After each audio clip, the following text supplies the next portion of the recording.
Assalamualaikum warahmatullahi wabarakatuh. Jumpa lagi bersama saya Kang Nanto di podcast Ngopi ala Jatkon. Ngobrol perkara iman. Ngobrol bukan sembarang ngobrol. Ngobrol untuk menyelesaikan perbedaan tanpa ada perselisihan untuk Islam rahmatan lil alamin. Dan pada kesempatan hari ini kita akan mengambil tema yaitu berkarya, bagian dari karakter khalifah di muka bumi. Dan alhamdulillah pada malam hari ini kita ditemanin narasumber yang sangat familiar yaitu Bapak Slamet Waloya, dan kita sabar dulu beliau. Assalamualaikum Bapak Slamet. Waalaikumsalam warahmatullahi wabarakatuh.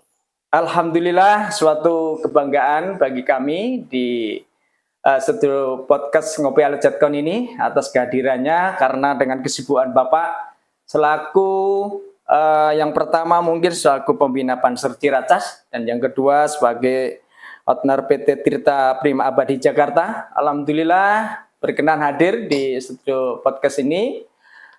Mungkin nanti kita bisa langsung dengan berbincang-bincang, ngobrol-ngobrol mengenai ilmu yang telah diterapkan pada saat ini.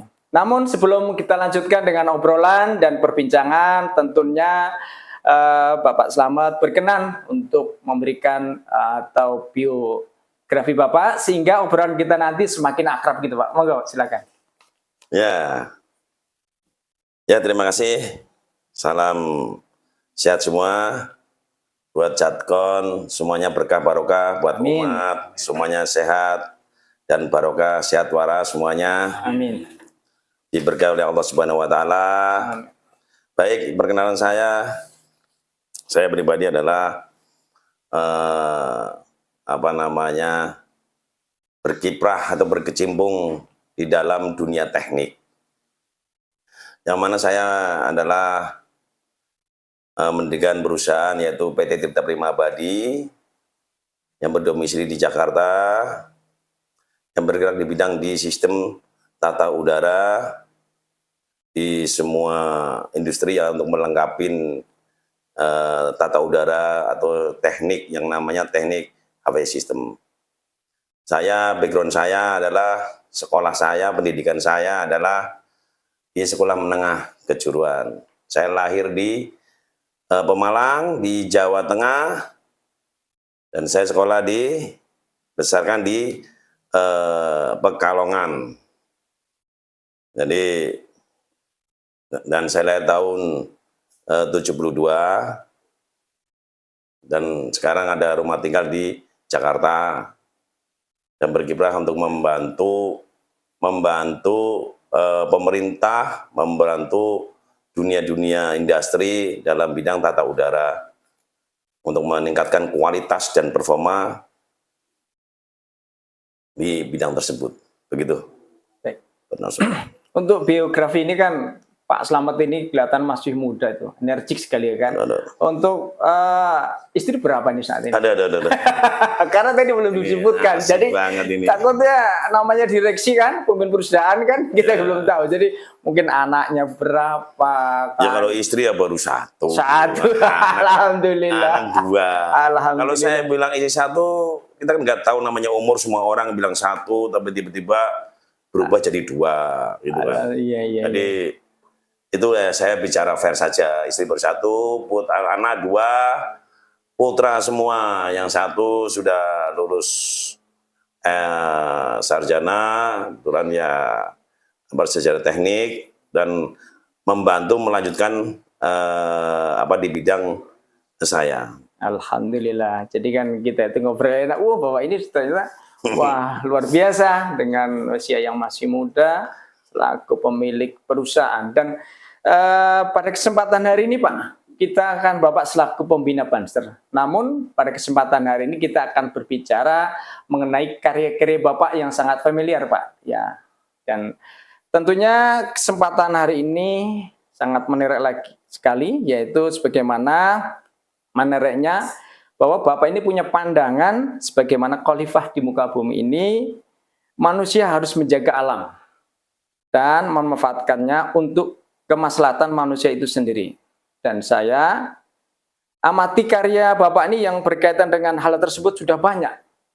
Lebih dari 20 item diantaranya adalah penjernih air kotor, dan lift untuk rumah tangga, mesin pengering, produk hasil bumi, dan penghasil air minum portable. Dan masih banyak lagi, Pak. Ini kalau Masih. disebutkan nggak kelar 1 jam ini, Pak. Nggak kelar. Saking banyak karya Bapak ini. Ya, Dan, dan pada kesempatan ini, maka mungkin Bapak bisa menceritakan atau berdiskusi, kita obrol-obrolan pada podcast kesempatan malam hari ini, yang tentunya nanti menghasilkan ilmu-ilmu yang bermanfaat khususnya bagi kita semua dan tentunya buat bagi masyarakat pada umumnya. Baik Pak Slamet, menurut Bapak khalifah itu apa dan siapa dan apa saja tugasnya dan bagaimana cara kerjanya, Pak?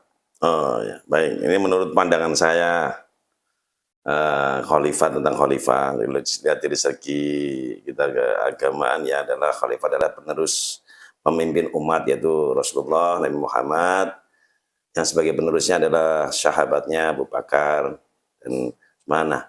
Kalau untuk lihat pandangan saya general adalah khalifah itu, ya saya juga khalifah, Bapak dan semuanya juga khalifah, khalifah rumah tangga untuk sebagai pemimpin keluarga dan pemimpin bangsa, yaitu presiden, pemerintahan, pemimpin wilayah, yaitu RT RW, itu khalifah juga menurut pandangan saya.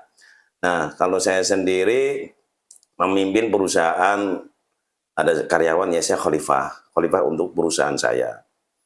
Kalau pandangan saya secara Islam, ya khalifah kita ini ya ada organisasi, ada politik, ada keagamaan, ya seperti NU itu adalah organisasi khalifah untuk menuntun umat sebagai pedoman panutan. Muhammadiyah juga dalam dunia pendidikan sama saja, semuanya khalifah. Begitu menurut pandangan saya. Alhamdulillah, mungkin sudah disampaikan bahwa pandangan khalifah itu luar biasa, tanggung jawab yang luar biasa sehingga bisa diterima di lingkungan masing-masing. Betul. Dan tentunya mempunyai tugas-tugas yang luar biasa sebagai pemilik direktur atau selaku pendiri PT, selaku punya PT, ini tanggung jawabnya luar biasa ya Pak Slamet ya? Betul, Pak. Ya, tanggung jawabnya dengan kondisi sekarang ini dan ekonomi seperti kami, sebagai saya adalah penjual jasa untuk desain dan pekerjaan tentang lingkupnya adalah tentang tata udara, atau yang mana adalah tata udara itu, kalau untuk bahasa anak-anak sekarang itu di dunia pendidikan itu ada teknik pendingin ya di universitas. Tapi yang saya pelajarin ini adalah HVAC, itu adalah singkatan adalah Heating Ventilation Air Conditioning Control System, yang mengatur untuk tata ruang udara, yang tujuannya dan fungsinya adalah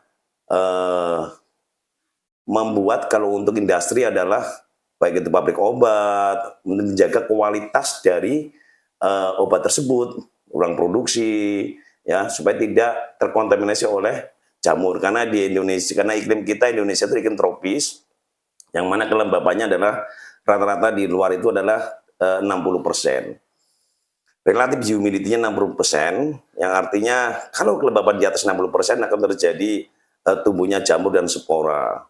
Seperti makanan, minuman, dan semua produk yang ada dihasilkan dari bumi ini itu pasti ada standarisasi yang dikeluarkan oleh pemerintah, oleh Departemen Kesehatan atau oleh standar internasional, yaitu suhu dan kelembabannya semuanya sudah tertera, tinggal kita untuk mengikuti. Nah, saya main di situ untuk men-setting, menjaga kualitas produk. Nah, di dalam kemarin kita ini di dalam ada KLB, masalah COVID, masalah virus COVID. Alhamdulillah saya di pribadi kami membuat inovasi, yaitu exhaust untuk penanggulangan COVID, serta air shower untuk COVID. Ya alhamdulillah. Jadi saya itu lebih senang berkarya dan memberi contoh kepada generasi-generasi muda, supaya generasi-generasi muda ini tergugah hatinya dan mau mengikuti langkah yang saya lakukan untuk berkarya membangun bangsa dan negara ini dan mengolah alam yang ada di kita ini di Indonesia, mengolah hasil bumi alam. Kita jangan sampai kita merusaknya dengan dengan karya kita. Contohnya yang saya lagi ini pikirkan ini adalah di Indonesia ini rata-rata sering kita dengarkan namanya panas global ya, Pak. Panas global yang luar Terjadi biasa. panas global rumah kaca. Ya. Coba saya setiap hari pada waktu saya keliling-keliling saya melihat di perjalanan ada apartemen semuanya menggunakan air conditioning yang namanya di luar itu outdoornya itu namanya outdoor itu mengeluarkan udara panas. Nah itu lama-lama akan di udara di luar sekitaran kita itu akan suhu udaranya akan panas. Nah, bagaimana cara mengatasinya? Nah, itu saya juga sudah menemukan dan saya sudah membuktikan karya saya outdoor AC itu keluarnya tidak panas, tidak merusak lingkungan satu. Yang kedua saya membuat alat yang namanya alat untuk menetralisir menurunkan kadar CO2. Seperti kita ada kendaraan bermotor, knalpotnya itu CO2-nya akan merusak lingkungan. Itu saya punya karya saya, alat saya untuk menyerap CO2-nya. Misalkan kita taruh di bengkel-bengkel sepeda motor atau mobil, knalpotnya kita masukin ke namanya wet scrubber system portable. Karya saya ada semuanya. Saya senang berkarya, jadi memberikan contoh kepada mahasiswa-mahasiswi dunia pendidikan. Ayo, mari kita bangun bangsa negara Indonesia dengan apa? Dengan mengolah alam dan hasil bumi yang ada. Tentunya dengan apa? Dengan teknologi, begitu Pak. Terima kasih, luar biasa ya. Pak Slamet ini menyatakan lapangan kerja untuk masyarakat, generasi muda, dan memberi contoh supaya kita itu sebagai anak bangsa yang punya jiwa juang, ayo berkarya, iksi kemerdekaan ini kan tentu begitu Pak ya? Ya, seperti tadi Bapak sampaikan tentang mesin alat karya saya untuk air ya, iya. Air bersih. Jadi gini, saya membuat filterisasi dengan sistem oksidasi.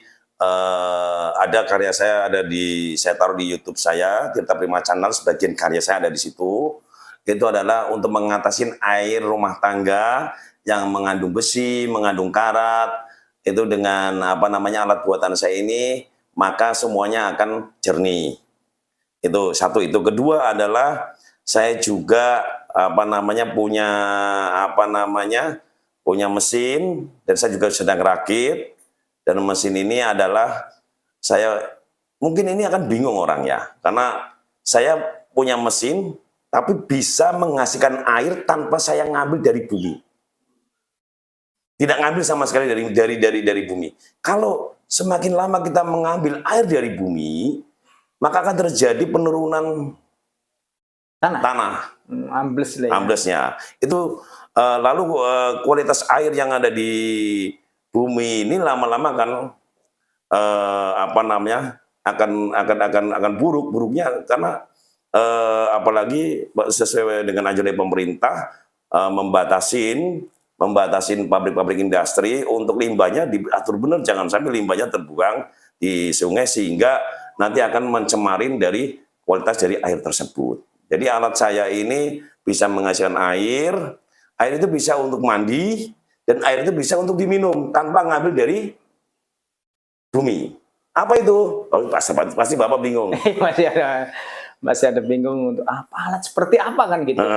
Karena sudah tersedia bahwa Indonesia ini adalah negara yang spesial. Negara yang tidak ada duanya di negara lain. Allah menciptakan negara Indonesia ini iklimnya tropis sehingga lembab. Nah, airnya yang dimaksud air menghasilkan itu apa? Seperti kita sebenarnya kita pernah lihat sendiri, kita pernah memilikinya. Kita memiliki AC di rumah.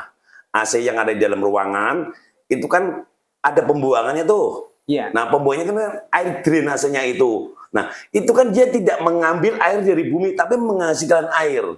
Sistem konsepnya seperti itu.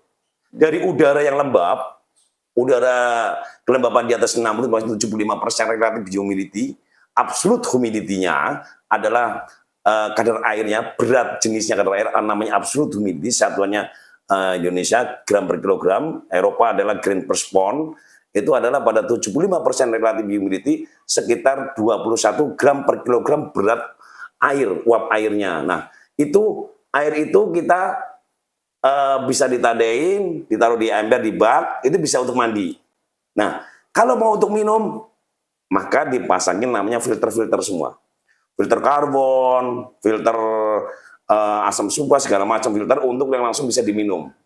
Luar Itu biasa, ya, itu Pak. air. Iya. Indonesia itu. Indonesia luar biasa, ada orang-orang yang Tapi canggih. ini nggak bisa untuk di daerah-daerah yang kelembabannya seperti di Mekah, Saudi Arabia nggak bisa mesin ini. Karena di sana kelembabannya relatif humidity-nya 40%. Kering. Kering ya. Hanya bisa di iklim tropis. Tropis. Baik. Itu, terima Pak. Dan tentunya di Jakarta ini, Pak, kan kita itu butuh yang namanya air bersih. Ya, kan? Di Jakarta dengan penduduk yang luar biasa, yang padat.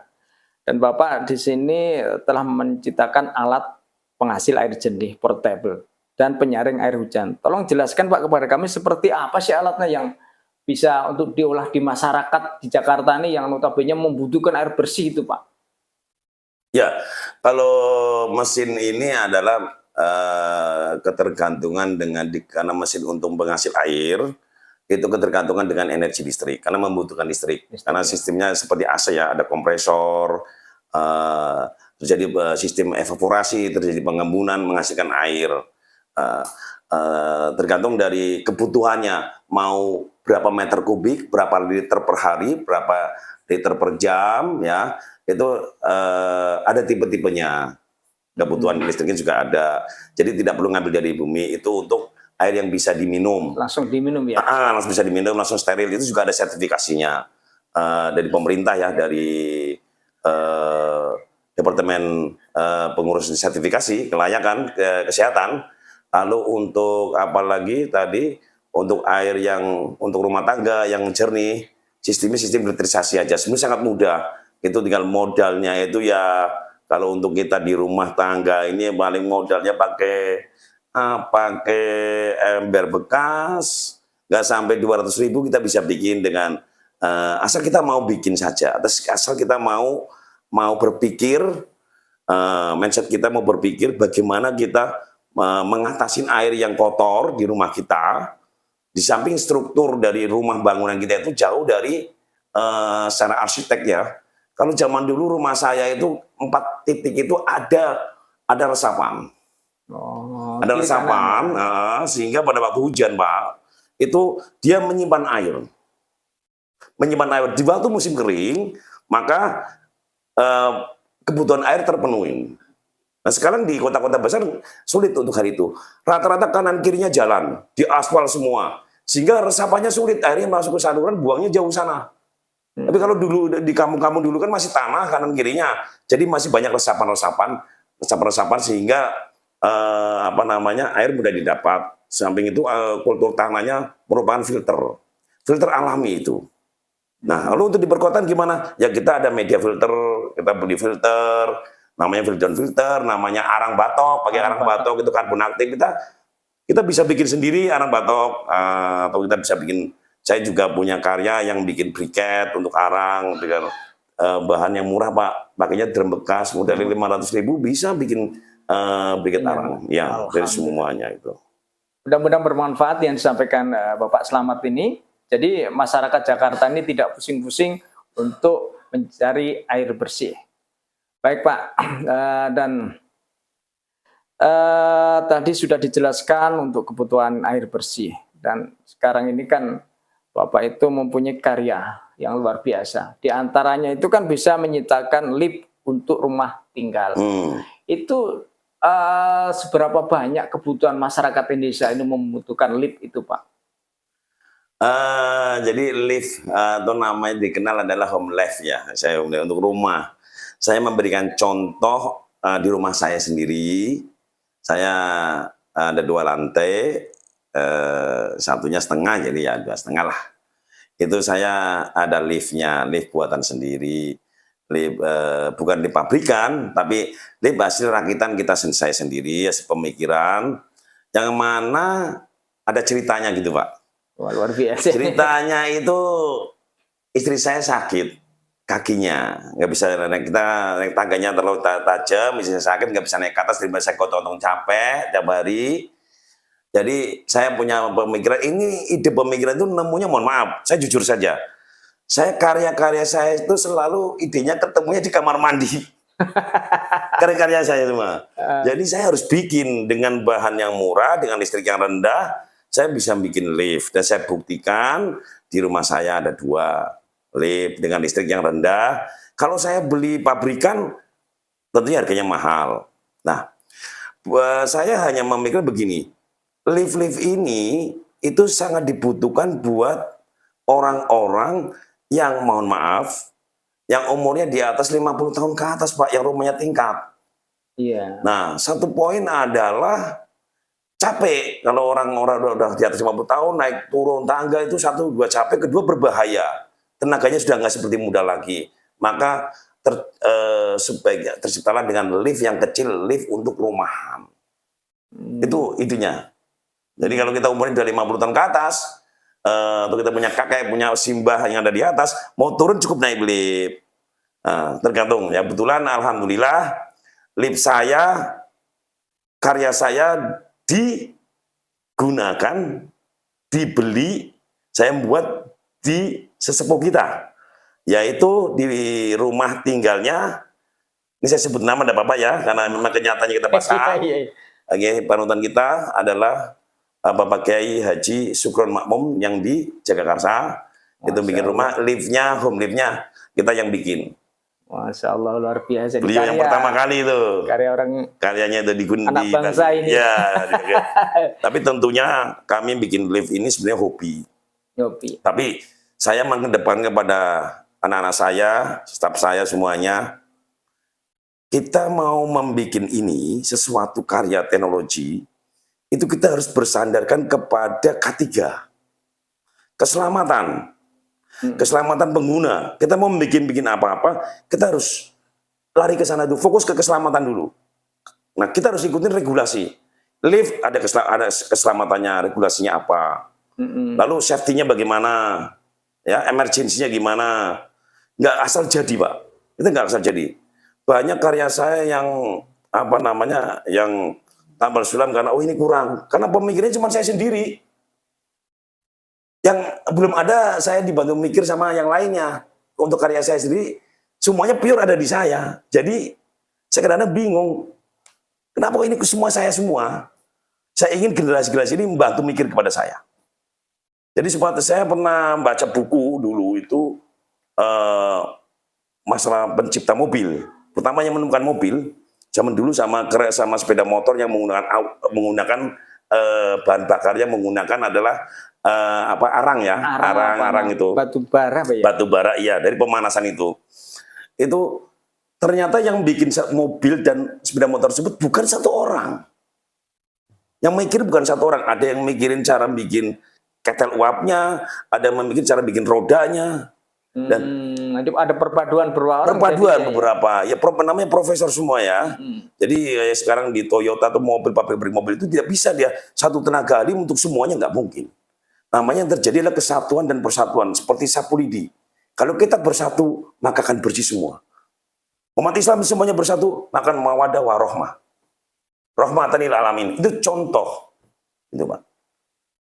Dengan karya-karya yang tadi Bapak hasilkan, apakah tidak ada keinginan membuat buku sehingga nanti generasi muda itu bisa belajar, gitu Pak? Mungkin ada dibikin buku atau bagaimana, mungkin ada keinginan ke sana nggak Pak? Jadi saya keinginan ada, namun semua data karya saya itu ada di dokumen saya, di laptop saya, di komputer saya, semuanya ada, di flash juga ada. Hanya saya itu belum sempat saya membuat buku. Karena saya selalu berpikir teknologi terus. Ini belum selesai, ini ada aja yang saya bikin. Tapi filenya, datanya lengkap. Dan saya buktikan karya saya itu jadi dulu. Saya tidak memikirkan karya saya ini saya jual, enggak memikirkan. Kenapa? Karena saya punya cita-cita itu rumah saya di Pemalang. Di YouTube itu ada rumah saya di Pemalang, itu saya kasih nama Rumah Karya. Sebagian karya saya itu saya taruh di sana. Untuk apa? Untuk tujuan saya gratis. kepada anak-anak muda, generasi muda, anak-anak sekolahan pendidikan, kalau mau datang melihat karya saya, monggo, gratis, nggak saya mintain bayaran. Monggo ditiru, dan tidak saya patenkan. Oh iya. Tidak saya patenkan. Semuanya tidak saya patenkan karya saya itu. Silakan Anda bikin. Nah, dengan mereka anak-anak generasi kita bisa bikin, maka bisa berguna, bermanfaat untuk menambah taraf hidup, meningkatkan taraf hidupnya, ekonomi, perekonomian keluarga, membawa nama harum bangsa dan mengolah alam. Tapi tentunya poinnya satu, saya menyampaikan bahwa satu, kalau Anda, saya ngasih tahu anak-anak saya, kalau Anda berkarya, satu, jangan sampai merusak alam dan makhluk yang ada di alam ini. Luar biasa lah. Iya benar-benar. Jangan sampai merusak. Tetap... Seorang profesor yang benar-benar saya anggap profesor menurut pandangan saya, seorang profesor yang menemukan sebuah karya itu adalah profesor yang menciptakan hasil karyanya, tapi tidak merusak lingkungan, tidak merusak makhluk hidup. Itu baru saya acungi jempol. Luar biasa mah. Jangan saya merusak alam, merusak udara, merusak lingkungan semuanya. Jangan. Itu. Dengan produk-produk tadi yang dihasilkan, beraneka ragam, itu mungkin ada ciri khas nih Pak. Ciri khas sendiri ada nggak? Mungkin ada titiknya atau mungkin ada apakah gitu Pak? Ciri khas mungkin SW, Slamet Waluyo, atau apa gitu mungkin Pak? Ada ciri khasnya. Ada yang saya kasih nama SW, ada yang belum sempat kasih namanya. Takutnya ini apa nama konsumen ini salah beli gitu. Ini karya Pak Slamet atau bukan kalau nggak ada? Tidak apa-apa. Gitu. Tidak apa-apa. Saya memang udah lama-lama lebih niat saya bikin karya ini untuk ditiru. Jadi ikhlas ini. Ikhlas saya. Tidak ada saya menuntut apapun. Kenapa prinsip saya? Saya menyampaikan kepada anak-anak saya. Ada teman-teman yang menyampaikan kenapa nggak dipatenkan? Patenkan. Ilmu ini saya dapat nggak belanja. Saya nggak beli ilmu. Saya ilmu dapat dari yang menciptakan saya. Dan saya wajib untuk kemaslahatan umat. Kalau ini saya patenkan, saya egois. Karena saya tidak mencipta. Saya hanya berkarya. Karya-karya saya tidak mau dikatakan saya pencipta. Nggak mau saya. Itu karya kok. Iya. Hasil utak-utak aja. Anugerah dari Anugerah Allah saja. ya. Iya. Itu. Iya luar biasa Pak. Itu. Iya luar biasa Pak. Itu karya saya. Itu prinsip saya ya. Prinsip saya. Saya tidak nggak mau saya patenkan karena saya ingin untuk berbagi kepada masa, kepada anak-anak generasi muda, generasi Z supaya saya memberikan contoh. Kalau saya nanti toh nggak ada meninggal, ini karya saya ada sebagai bukti nyata. Monggo anak-anak muda nanti kembangkan. Mungkin kurangnya apa dengan teknologi perkembangan zaman. Oh, dulu pas sama bikinnya ini masih kurang ini, mungkin kurang ini. Kan bisa dikembangkan. Untuk dunia pendidikan saja. Untuk membangun bangsa dan negara ini menjadi bangsa dan negara yang mandiri dan yang bisa mengolah isi alam, kekayaan alam, dan tidak merusak alam. Gitu. Itu dengan beraneka ragam karya-karya itu mungkin karena ada wujud dari Bapak sering tawasul atau mujahadah atau bagaimana Pak itu? Mohon maaf, itu saya dari SD. Ini sejarah ke belakang ya. Dulu saya SD itu di kampung saya itu tidak ada listrik. Sama sekali tidak ada listrik. Nah, kebetulan rumah saya belakangnya sungai. Nah, mbah saya punya sepeda ontel. Saya ambilin dapuran lampu itu.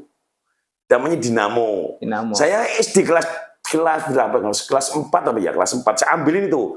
Saya kumpulin, saya bikin kincir pakai daun pisang. Nah, saya taruh di kamar saya, lampu kecil-kecil banyak banget. Jadi itu sungai itu mengalir terus. Jadi nyala terus itu nggak pernah berhenti. Jadi saya suka berkarya. Saya bikin wayang pakai sukut pernah karena gagal. Saya suka berkarya, suka mikir. Saya bikin lemari, bikin tempat tidur. Gitu. Saya bikin apa lagi? Bikin open kayu dulu. SD kelas 6 saya bikin open kayu sendiri pakai mesin jahit. Jadi saya suka berkarya. Suka berkarya saya. Berarti karya Bapak ini terinspirasi dari alam kali Pak ya? Dari alam saya. Saya otodidak, Pak. Pak hostnya saya itu otodidak dan saya selalu karya-karya saya ini muncul pada waktu saya di kamar mandi. Luar biasa. Serius?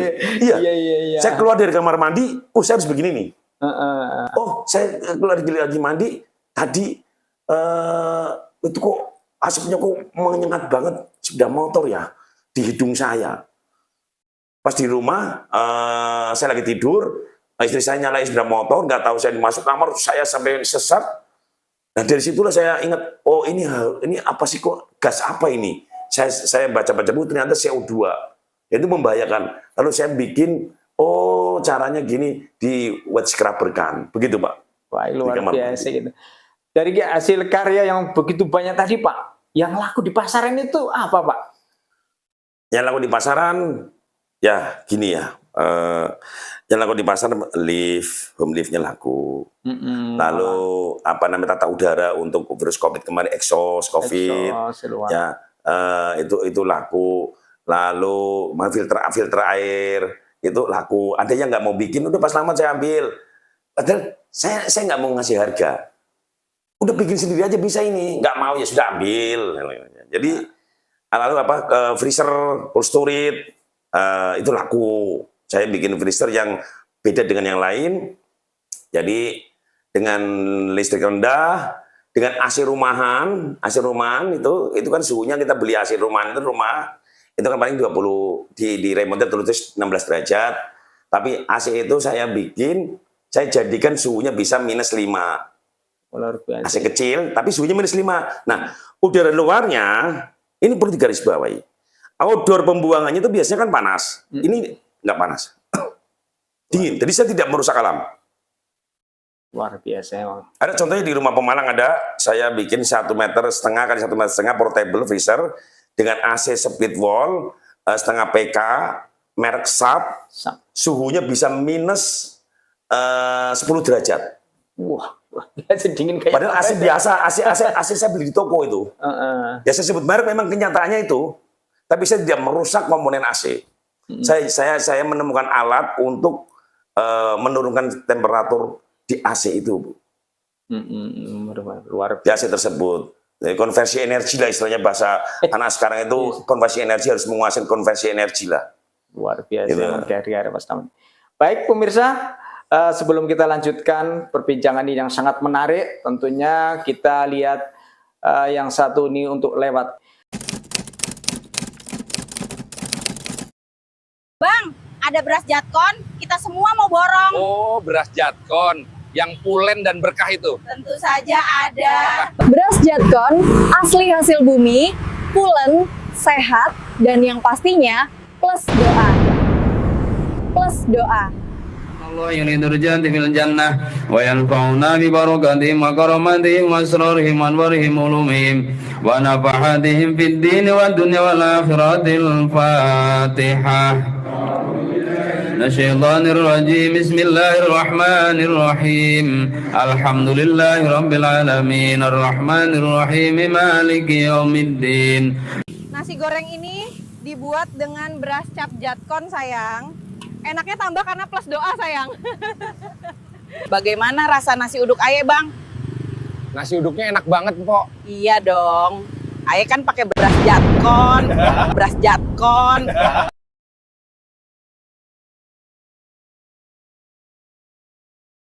Baik pemirsa, kita lanjutkan perbincangan obrolan yang sangat menarik ini dengan narasumber kita yang luar biasa pada malam hari ini, tentunya yang banyak karyanya dan perlu kita contoh karena dengan pengalaman beliau mudah-mudahan kita semua ini orang-orang yang berpikir maju untuk negara ini dan kita selalu mendapatkan keberkahan dari Allah Subhanahu wa taala. Pak Slamet, Ya. kalau tadi kita itu berbicara masalah karya-karya Pak Slamet tadi itu. Selain Pak Slamet ini karyanya yang luar biasa yang dibutuhkan masyarakat. Dan di sini tentunya masyarakat Indonesia ini mari bersama-sama kita beli produk dalam negeri. Ya, jangan beli produk di luar negeri. Produk dalam negeri, karya anak bangsa, yuk kita bersama-sama. Mudah-mudahan dengan mencintai produk-produk dalam negeri kita itu suatu orang-orang yang selalu cinta tanah air. Nah, dan salah satunya Pak Slamet ini adalah yang orang-orang yang berkarya. Dan selain orang berkarya, Pak Slamet ini orangnya sangat luar biasa ya, donatur itulah istilahnya. Saya itu pernah dengar Pak Slamet bahwa Pak Slamet itu pernah menyumbang yang namanya buat mandiin mayat itu apa namanya? Oh, keranda. Keranda itu sampai 99 kalau Keranda kita mayat ya, bukan iya. keranda cinta ya. Iya. Ya. Itu luar biasa itu. Saya itu nazar atau mungkin karena keinginan Bapak berbagi dengan masjid-masjid yang ada di Indonesia ini, Pak. Itu nazar. Karena ada chemistry-nya ya. Di saat saya lagi sakit, lagi sedih, usaha juga waktu masih CV, karyawan belum banyak, proyek juga sedang sepi, itu tiba-tiba di musola saya ada orang meninggal di dekat musola, masih musola waktu itu. Nah, gak lama kita nggak punya keranda, ada musola, biasanya kalau ada meninggal itu pinjam keranda musola yang lainnya, tempat yang lain. Tapi udah janjikan tempat yang lain ada orang meninggal juga. Akhirnya yang di tempat saya diundur dulu, di selang waktu berapa dulu didahulukan yang jauh itu yang punya keranda itu. Nah, dari situ saya nangis hati saya. Kebetulan yang meninggal itu adalah jamaah subuh yang waktu selalu bareng sama saya di musola tersebut. Jadi saya sampai kehilangan sekali, beliau meninggal setelah mendadak. Lalu malamnya saya menangis terus, saya bermimpi yang mimpinya itu masa kehilangan gimana ya, beliau selalu kalau sholat subuh itu bareng sama saya, selalu jajar sama saya. Ya, jadi dari situlah saya nggak lama kemudian saya tiba-tiba pas sholat di musola tersebut saya kaget, saya seakan-akan didatangin oleh masih di musola masih itikaf itu didatangin oleh kayak saya yang lihat itu ada 40 orang gede-gede banget hitam-hitam. Saya nggak tahu, saya ngomong apa saya nggak tahu, tiba-tiba waktu itu ustadznya yang menjaga sebagai DKM musola itu nggak sendirian, itu nanya ke saya, loh tadi Pak Slamet kok ngomong 40 apa, keranda apa? Loh nggak tahu saya. Ngomong keranda 40, iya berarti saya harus sedekah keranda 40. Dan dari situlah saya Pak, itu saya pulang sore pada waktu sholat Jumat, kami hari Jumatnya saya, jadi sholat Jumat itu saya nangis. Saya harus beli keranda. Saya pulang ke rumah, saya ngambil uang tinggal 6 juta. Waktu itu punya uang 6 juta, Pak. Itu uang buat bayar supplier filter. Saya main proyek. Nah, saya telepon dulu, Pak Haji ini uangnya saya bayar. Udah dipakai dulu aja kalau perlu. Saya nggak punya uang lagi, cuma punya uang di laci itu 6 juta. Nah, saya nanya sama tukang jual keranda, Pak Haji, udah meninggal dia ya. Harganya berapa Pak Haji pulang Jumatan itu? Saya nanya, harganya 9 juta. Saya punya uang nih 6 juta, boleh nggak? Nggak boleh. Ya sudah Pak Haji, kalau nggak boleh ya saya nggak jadi beli. Orang namanya nggak cukup uang saya. Nah itu habis sholat Jumat habis asar. Jam 5 saya ditelepon. Pak Haji Slamet, udah kerandanya boleh, uang segitu nggak apa-apa, dikirim langsung. Subhanallah. Dengan uang 6 juta itu saya bayar, saya merinding. Padahal uang itu saya nggak punya uang lagi, uang di laci itu saya kasih. Masya Allah. Dari situlah saya melanjutkan nazar saya. Sebelum saya berangkat ke Tanah Suci, saya lanjutkan itu terus. Dan alhamdulillah lebih ya. Masya Allah, luar biasa ya. Itu secaranya, itu, chemistry-nya keranda. Gitu. Yang penting bukan keranda cinta.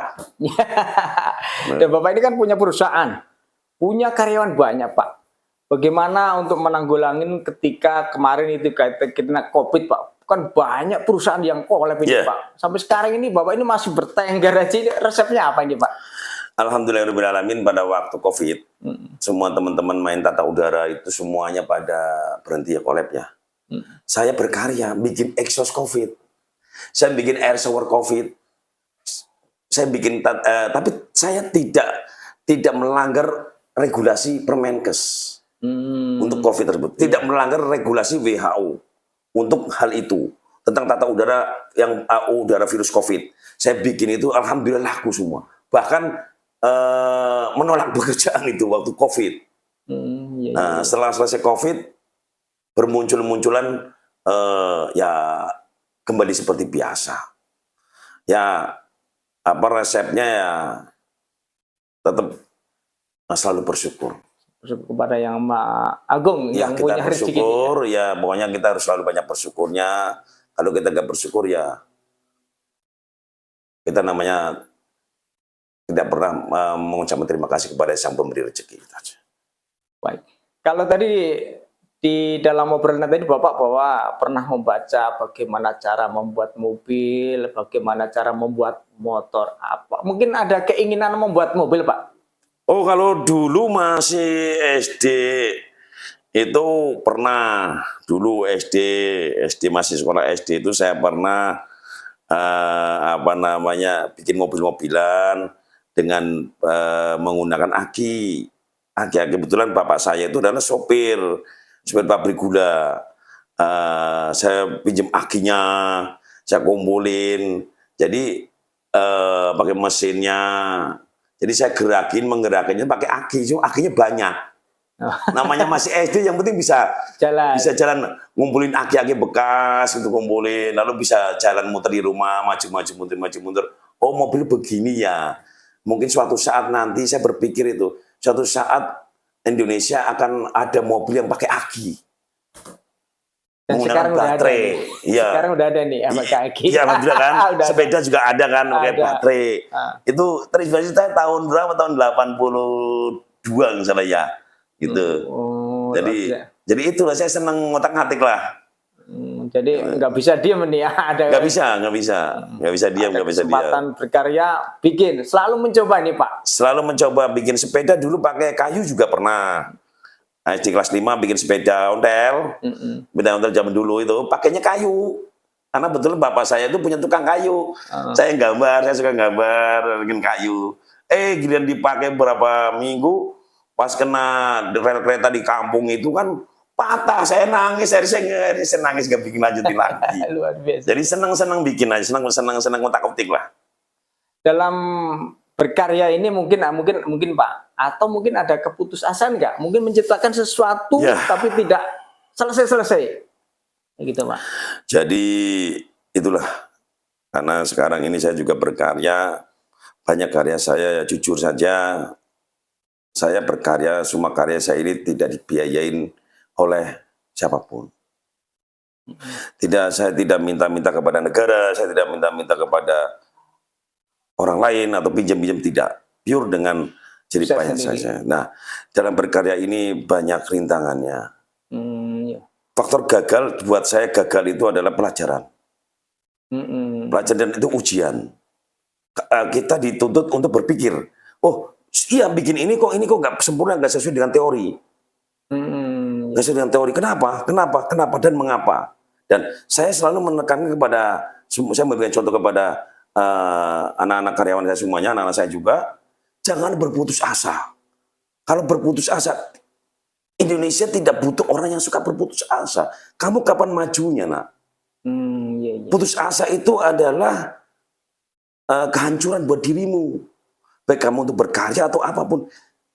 Putus asa itu adalah ujian kamu untuk menjadi berhasil. Nggak ada orang langsung tiba-tiba berhasil. Semuanya putus asa. Itu adalah perjuangan. Gimana kamu ini kuat?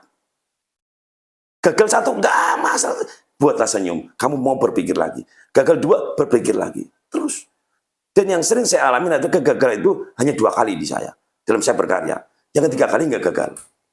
Selalu mencoba. Selalu muncul. Oh, saya kurang. Ketemunya di kamar mandi juga.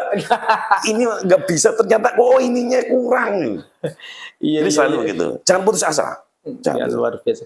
Kalau Bapak tadi kan berkarya-karya, apakah mungkin ada inspirasi dari Khalifah Pak? Karena kan tema kita ini Khalifah nih. Mungkin ada, saya terinspirasi dengan si A, si B, dan selalu harus berkarya Pak. Itu Pak. Ada inspirasi nggak Pak? Mungkin dari siapa Kak? Kalau untuk Khalifah ya saya lebih, jiwa saya itu jiwa Umar bin Khattab ya. Wah, luar biasa. Jadi dalam kepemimpinan saya jujur, dari dulu saya menyukai Khalifah Umar bin Khattab. Harus tegas orangnya. Karena bapak saya juga, mohon maaf, bapak saya juga dulu boleh dibilang pemberaninya di NU. Masya Allah. Pejuangnya NU bapak saya. Jadi bapak saya menyampaikan ke saya, nak, kelak kamu jangan NU-mu itu jangan di lidahmu. NU-mu jangan di kulitmu, tapi darahmu harus NU. Masya Allah, ya luar biasa. Itu bapak saya. Sampai pernah ada bekas luka bapak saya dulu sininya pas memperjuangkan NU di belakang. Saya pernah dikunjungin, udah meninggal bapak saya. Jadi pesan bapak saya yang saya nggak lupakan adalah NU-mu, darahmu itu NU, bukan lisanmu NU. Bagaimana saya ingin saya di Banser ini, Banser, saya ingin Banser kita ini ayo berkarya, ayo semangat, jangan putus asa, bermentallah menjadi mental generasi bangsa ini ya. Harapan saya ini, Pak. Baik untuk bangsa, untuk semuanya, anak-anak saya. Jadi, Pak, rubahlah mindset kita. Bermentallah jadi mental orang kaya. Bermentallah jadi mental orang sukses.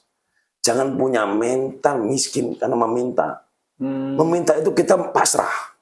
Tapi kalau kita bermental menjadi orang kaya, orang sukses, kita selalu berpikir.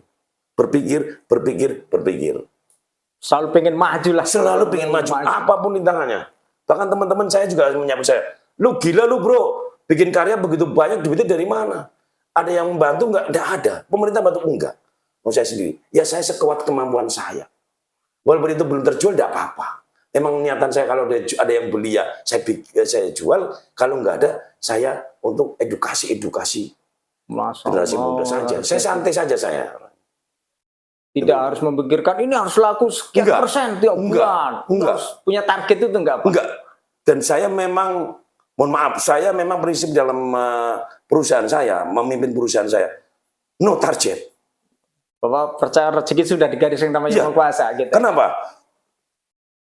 Saya dari dulu saya nggak mau ditarget. Dan saya punya karyawan juga, sales segala macam, nggak ada target kamu kerja sama saya. Masya Allah. Nggak ada, saya nggak mau kamu mentargetkan kamu tuh sekian tahun harus dapat itu. Enggak. Kalau saya mentarget kalian, maka saya akan ditarget sama Allah. Masya Allah. Sama yang ciptakan saya. Jadi kamu kerja saja. Rezeki Allah yang ngatur. Yang penting apa? Jangan rame, jangan ribut, dan selalu bersyukur. Tetap ibadah, berdoa. Jangan target, saya nggak ada target. Saya juga nggak tahu saya kok bisa berkarya, saya begini, saya nggak tahu. Gitu. Jadi saya no target. Kita berjalan seperti air yang mengalir. Biarkanlah waktu yang bicara, yang menjawabnya. Yang penting apa? Kita lurus, belajar lurus. Rintangan, hambatan semuanya banyak. Laluin aja dengan senyum, dengan ikhlas. Pasti banyak rintangannya, Pak. Masya Allah luar biasa. Jadi Banyak. Bahwa semua kerjaan itu yang dikerjain harus ikhlas. Ikhlas dan hobi. Hobi. Saya menyampaikan ke tim saya, karyawan saya, kamu ikut sama saya bukan kerja ya. Kamu nggak kerja, tapi kamu hobi.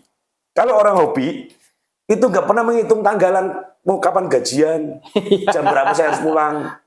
Kenapa? Hobi. Kalau hobi itu ya senang. Senang dia, ikhlas mengerjakan ya. Dengan hati senang itu ikhlas. Pasti berhasil. Tapi dengan hati yang nggak senang, marah atau mau ngitung hari, ngitung tanggal, ngitung apa, pengennya pulang, akhirnya apa? Itu yang membuat kemunduran dalam menuju inovatif, kreatif, produktif. Itu bertentangan.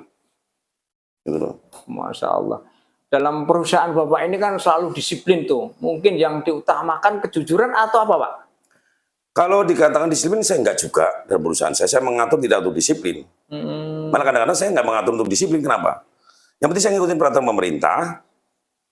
Kalau kejujuran ya kita susah.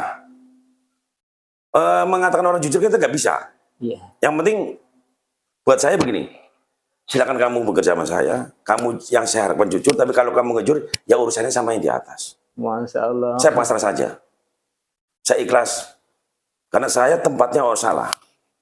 Iya. Saya sampaikan ke karyawannya, ke semuanya. Tempatnya salah ya saya. Saya nggak akan merasa benar. Iya.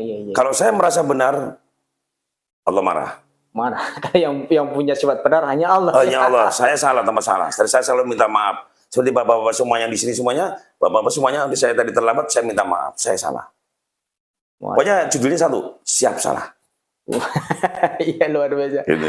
Kita ini sangat bersyukur sekali ya Pak ya, ditakdirkan yang sama Allah Subhanahu wa taala ini mempunyai kemampuan, diberi kemampuan yang harus selalu diasah, yang menghasilkan karya-karya anak bangsa yang nantinya anak cucu kita itu bisa menikmatin ya karya daripada anak-anak bangsa kita ini, Pak. Seperti Bapak ini tentunya nanti menjadi cambuk untuk selalu berpikir bahwa anak muda itu tidak boleh diam, Ya, ya kan?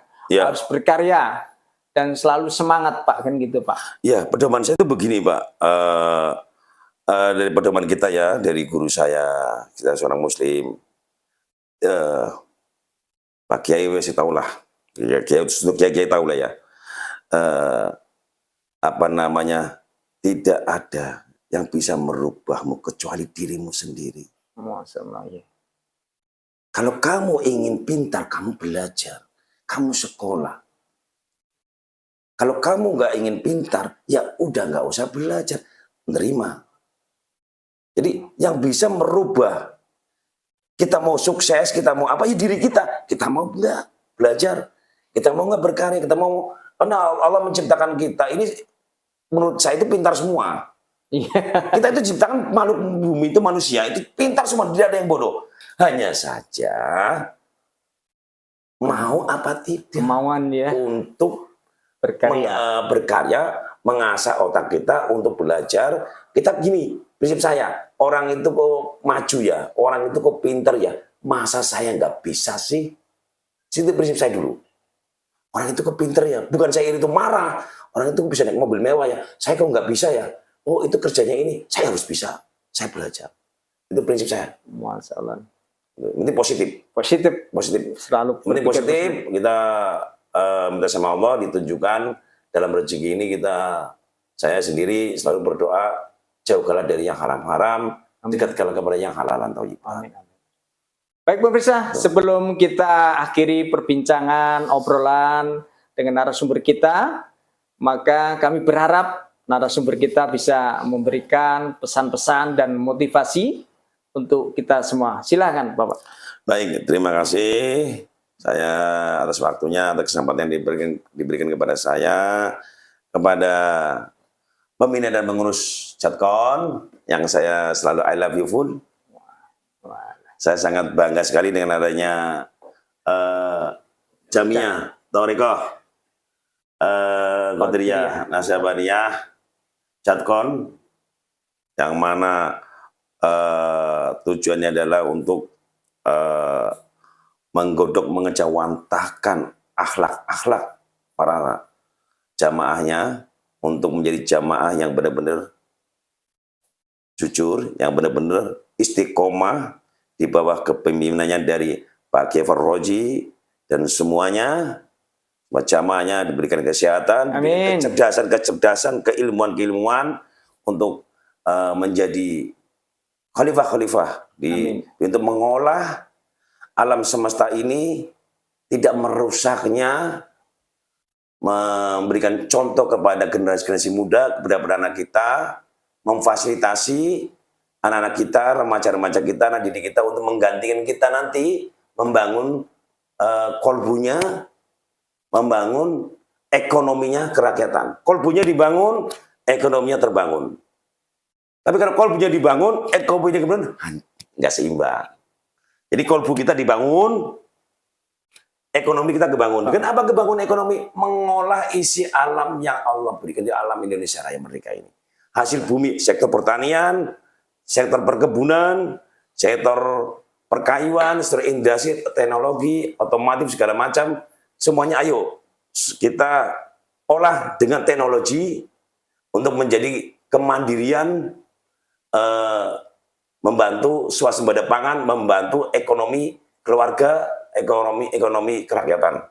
Itu saja yang bisa saya sampaikan. Terima kasih yang saya ucapkan. Mohon maaf apabila ada penyampaian saya yang terlalu semangat. Baik pemirsa, selalulah bersama podcast Ngopi ala Jadkon, karena di sini tempatnya ilmu, baik ilmu dunia, ilmu akhirat, Anda akan mendapatkan semuanya.